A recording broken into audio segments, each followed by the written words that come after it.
রাতের অন্ধকারে বৃষ্টি পড়ছিল টিপটিপ করে।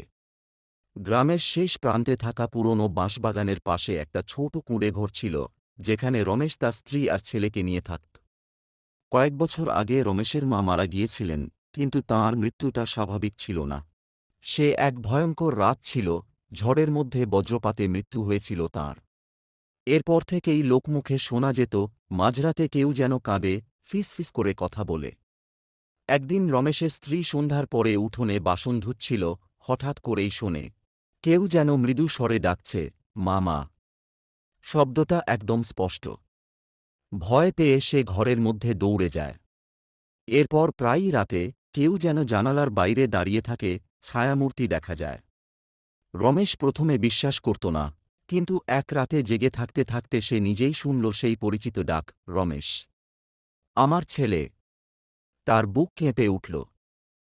সাহস করে সে দরজা খুলে বাইরে এলো, দেখে তার মা দাঁড়িয়ে আছেন। চোখ দুটো জ্বলজ্বল করছে, ভেজা শাড়ির আঁচল থেকে পানি পড়ছে। রমেশ কাঁপতে কাঁপতে বলল, মা। তার মা বললেন, আমি এখানে আটকে আছি রমেশ। আমার মুক্তি চাই। পরদিন গ্রামের এক পুরোহিতকে ডেকে আনা হল। তিনি জানান, মৃত আত্মা মুক্তি পায়নি, তাই এই ঘটনার পুনরাবৃত্তি হচ্ছে। পরের দিন গঙ্গার ঘাটে গিয়ে পবিত্র ক্রিয়া সম্পন্ন করার পর থেকেই রাতের সেই কান্নার শব্দ বন্ধ হয়ে গেল।